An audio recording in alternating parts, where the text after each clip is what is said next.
Hey, it's me again, Phil Ficsor, the practice doctor. And today we're going to talk about Boccherini's Minuet.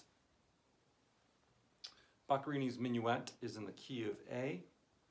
And when you have a piece in A major, basically the important thing to remember is that on the A and E string, you have high second fingers.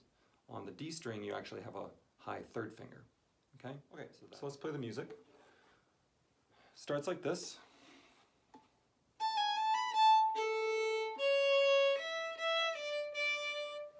Right? And then continues like this.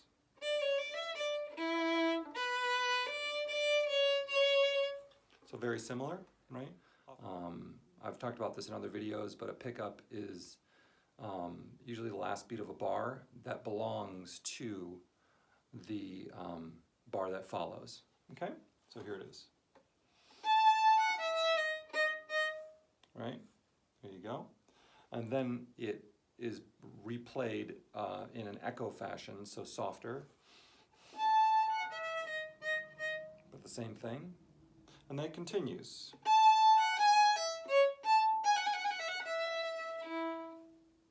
Okay? So one little thing about trills. Your teacher can talk to you about how to play trills and strategies about how to practice and get better at them. But what I want to talk about is what note we start on. Do we start on the F sharp? Or do we start on the G sharp? Okay?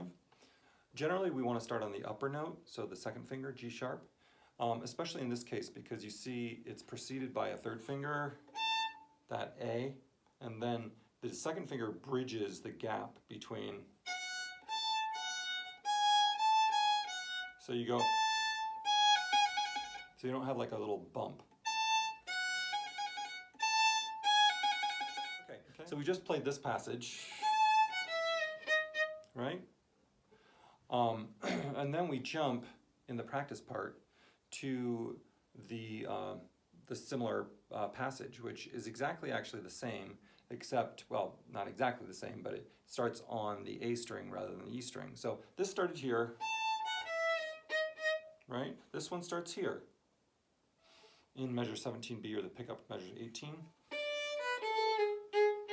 Right? So high third finger on both strings, and then you have a soft one,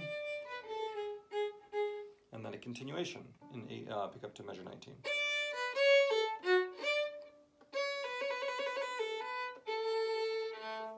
Right?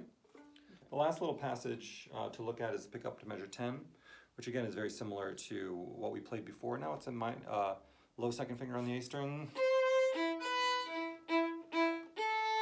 high third finger.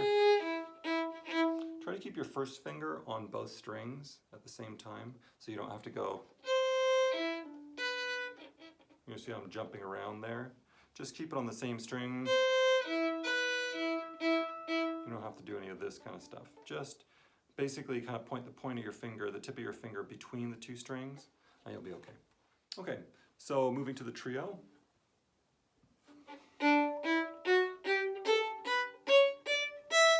Right? That's how it begins. Now the interesting thing to notice about this is, although in a lot of parts there's an accent on the downbeat, the actual point of this is to displace the sense of downbeat. So composers struggle against the kind of the heaviness of a downbeat. 1, 2, 3, 4, 1, 2, 3, 4. It kind of feels like it keeps the music grounded. And so in this case, you want to actually just play the pickup, the quote-unquote pickup, to measure 22, almost like a downbeat, because that's how it really feels. That's how it's been written by the composer to feel.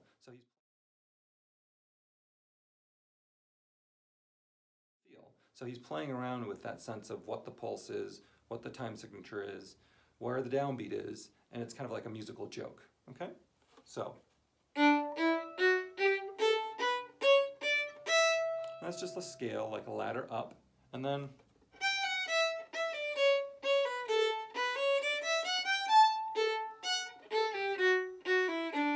now, of course, in the real music, you keep going like this, right? But in the practice part, let's just do another scale going up, which starts in pick up to measure 37, or measure 36B as it's marked in the practice part.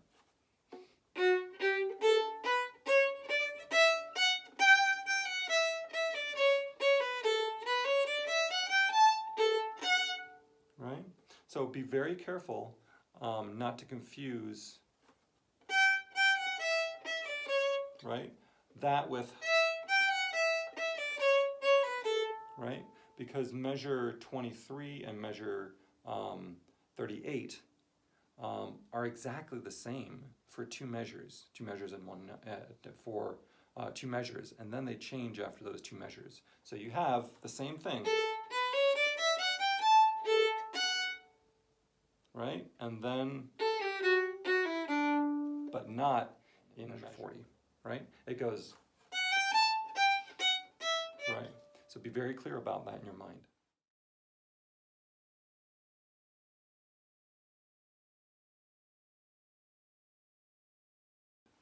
Okay, then moving on to the descending ladders or scales. This is measure 25.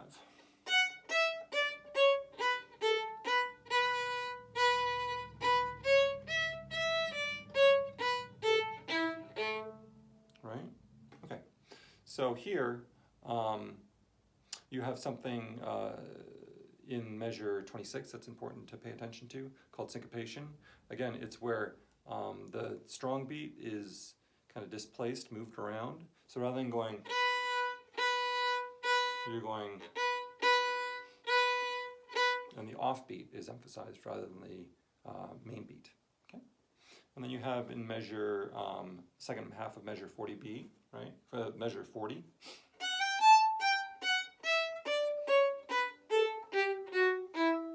Okay, but again, as in measure 26, you'll see in measure 42 you have that syncopation.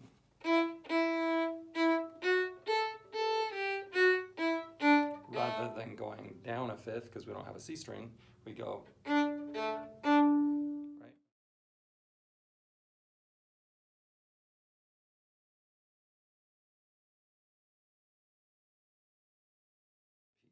Okay, and then we have a little section that doesn't really have any repeated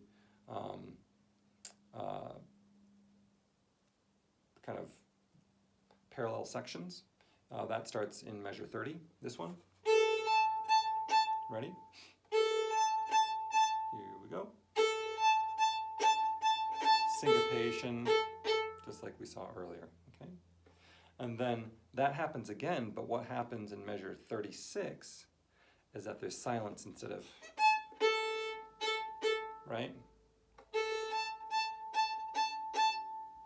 So again, you have to be very aware of what happens, right? From the very outset, okay?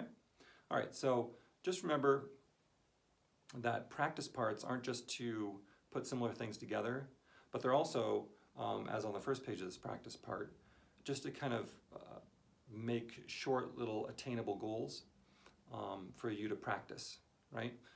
Yes, there's similar sections put next to each other, but really the music goes almost in the same fashion. The practice part follows the same progression as the music. And in this case, you just have a nice big white space after a phrase, and that means I want you to stop, think about what you just played, evaluate it, and go back and fix any mistakes. Okay? So you're not looking at a huge forest of notes, but you have this nice white space where it gives you the time to go back and say, could I do that better? And if so, which is often the answer, go back and do it better.